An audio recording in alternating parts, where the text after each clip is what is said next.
All right, so get this. We're going deep today. Deep. Deep into the anatomy of the body of God. Oh, yeah. You know, listeners wanted us to tackle this, and It's a good one. yeah, it's dense, but I think we could break it down. We can do it. So basically, they're using the human body as like a map to explain the divine. It's a big idea. The whole universe, really. And it pulls from all these different traditions, right? Like what? Kabbalah, for one. Okay. Mystical Judaism? Yeah. And then there's Hermeticism. That's like alchemy and astrology. And all that all mixed together. And didn't Aleister Crowley get in on this too? Oh, absolutely. He had his own spin on it. So we've got a lot to unpack here. We do. What's the big picture, though? Just in a nutshell. Well, think of it like this. The universe is this vast, complex organism. Okay, I'm with you. And humans, we're like miniature versions of that. Like little microcosms reflecting the whole thing. You got it. So it's not just about God then, No, it's about creation itself. and where we fit into all of that. Exactly. So how do they even begin to explain something this huge? I mean, it's not like they had a telescope back then. Well, they had diagrams. Diagrams. Yeah, and one of the most important is this thing called the Tree of Life. Hold on. Isn't the Tree of Life in, like, every culture? Pretty much. So what makes this one special? Well, in this context, it's a central diagram in Kabbalah, Okay. and it's made up of 10 spheres. They're called Sephiroth. 10 spheres, okay? And each Sephira, it represents a different attribute of God. So, like, pieces of the divine puzzle. Yeah, think of it like a roadmap To God. to the divine, yeah, showing how that energy flows down from the highest realm. And eventually becomes, like, us and trees and planets and stuff. Exactly. But looking at the source material, it's not just one long trunk, right? There are these, like, clusters. You're right. They're grouped into 3 triangles. 3 triangles. Each triangle represents a different level of reality. So it's like climbing the tree, moving from the spiritual to the physical. Exactly. And each Sephira's placement within those triangles tells us even more about it. Like what? Well, take Tiferet, for example. Tiferet. It's in the middle triangle. Wow.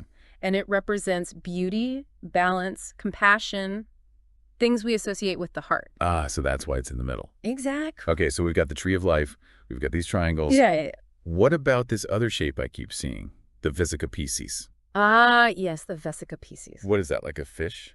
Not quite. Imagine 2 circles overlapping, like a Venn diagram. Okay, I'm picturing it.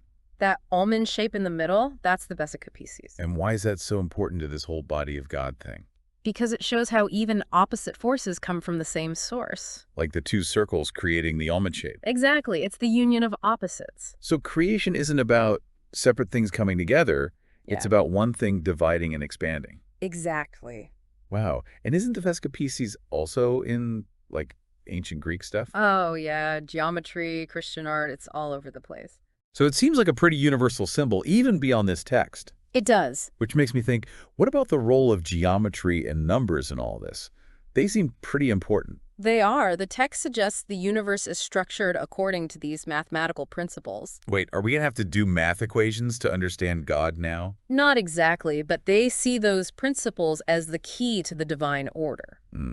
Okay, but give me an example. All right, they talk about a triangle with sides of 3, 4, and 5. Oh, yeah, a right triangle, right? You got it. Pythagorean theorem, something like that. Exactly. But what's so special about that triangle? Well, you can use it to generate other shapes. Like squares and rectangles. Yeah, it's like a seed that contains all these more complex forms. Just like God's energy emanating and creating the universe. Exactly. They're connecting this simple math to the idea of creation unfolding. Okay, I'm starting to see the connection. And, you know, another thing that pops up a lot is the number 3.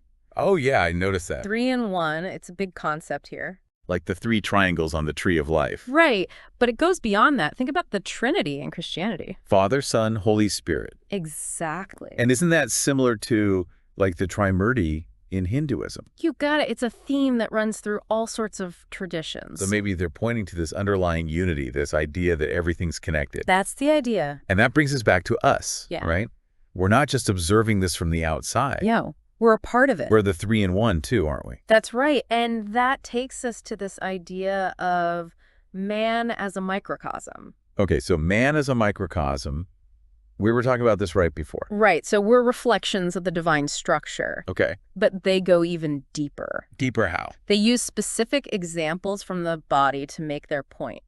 Wait, so they're mapping out like body parts to the tree of life? Yep. They really get into it. Give me an example. Okay, so the head, right? Yeah, the head. They connect that to Kether, Kether, that's the top one, right? the highest Sephira, yeah. And what does Kether represent again? Pure consciousness, the crown of creation. Ah, okay, so it makes sense that they'd link it to the head. Right. Yeah, it's where our thoughts are, our awareness. Exactly. But are they really saying every single body part has some cosmic meaning? It's not about taking it literally, more like a symbolic language. A way to understand these ideas. Exactly. Okay, so give me another example. Okay, the throat. The throat, okay. They connect that to Chakma, Chikama, what was that one again? wisdom, the power of creation through speech. Oh, interesting. So because we express ourselves through speech. Yeah, it's how we give voice to our thoughts. Okay, I can see that. So each part of the body, it becomes this symbol. To understand a different aspect of the divine. You got it. But it's not just physical parts, right? I mean, we're not just bodies. Right, they talk about emotions too, mental states.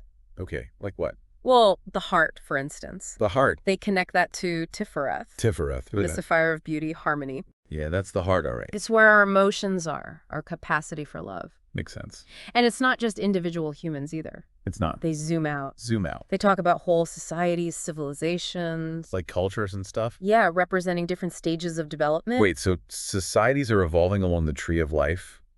That's the idea. So like different cultures are at different levels on the tree? Right.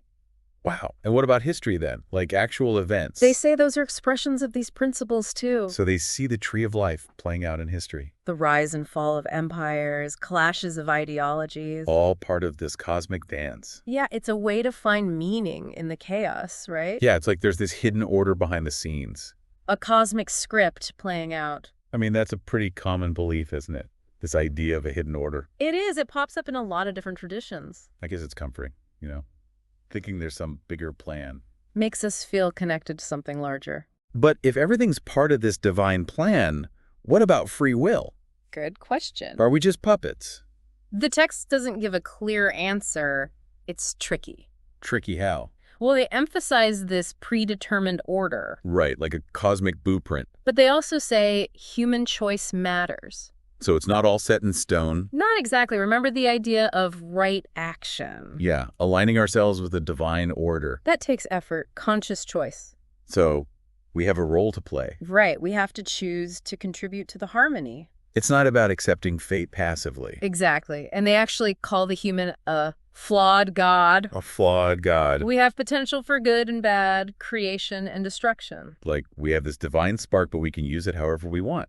Exactly. So it's a moral question then. It is. It's not just about understanding the ideas. We have to live them. Embody them through our choices. So that's what it means to align with the divine order. To become reflections of the body of God, not just in structure, but in action. That's pretty powerful, but how do we even know what the right action is? That's where things get interesting, and that's what we'll explore after we come back. All right, so we've talked about this wild idea of humans as like flawed gods, little microcosms reflecting the big divine macrocosm, Right. and how our actions can actually like mess with the universal harmony. It's a big responsibility. Yeah, no kidding. So how do we actually live this? How do we know what to do? That's the million-dollar question, isn't it? It is, because if I make the wrong choice, it's not just me I'm affecting, right? Right. It's the whole universe. In a way, yeah. So spill the beans, what's the secret? Well, there's no easy answer. It's an ongoing process. Oh, great. Just what I wanted to hear. But the text does offer some guidance. Okay, I'm listening. And it starts with self-knowledge. Know thyself, right? Like Socrates and all that. Exactly. But how does that apply here specifically? Well, remember, the whole idea is that we're reflections of the divine structure. Right, microcosms and all that. Yeah. So by understanding ourselves, deeply understanding, Yeah. we're actually getting insights into the universe itself. Well, so it's like introspection as a cosmic tool. You could say that. But hold on.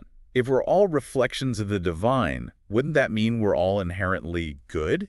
It's not quite that simple. Why not? It's more like we have the potential for good. Okay. We have free will, remember? Yeah, that pesky free will. So we can choose to align with that divine order. Or not. Exactly. So we're not just passive reflections, we're active participants. Right. Think of it like an orchestra. An orchestra. Yeah, each instrument has a part to play. Okay. When everyone's in sync, you get this beautiful harmony. I get it, but what happens when someone's out of tune? It throws the whole thing off. So we're all instruments in the cosmic orchestra, and right action is about playing our part in harmony. Exactly. And when we don't, it creates dissonance. And that dissonance affects the whole universe. That's the idea. Okay, that's a lot of pressure. It is, but it also means we have the power to make a positive impact. So every good deed is like a beautiful note in the symphony.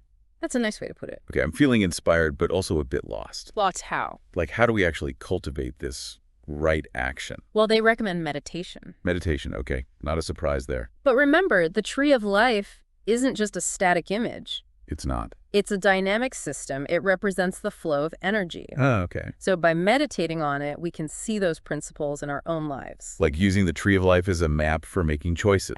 Exactly. Okay, and what else? Just meditation. They also talk about ritual and symbolism. Wait, like magic spells? Not quite. But they believe rituals can connect us to deeper levels of reality. Okay, so it's about feeling it, not just thinking it. Right, and expressing it through action. Makes sense. Anything else? They emphasize community. Community. Yeah, finding people on a similar path. So we can support each other. Exactly. We're not meant to do this alone. It's like back to the orchestra analogy. Right. We need each other to create that harmony. That's a really nice thought. I like that. Yeah. So we've explored the anatomy of the body of God. It's a complex system. It is, but it's also pretty inspiring. In a way, yeah. We learned about the tree of life, this idea of right action, the interconnectedness of everything. It's a lot to take in. It is, but I think it gives us a new way of seeing things. A new perspective. Exactly. And if we truly are reflections of the divine, what kind of universe do we want to create? That's the question we all have to ask ourselves. It is, and I think that's what makes this so fascinating. It doesn't give us answers, but it gives us a framework. A way to approach the big questions. Exactly. Well, thanks for joining us on this deep dive. My pleasure. It's been a wild ride, and we'll see you next time for another exploration into the unknown.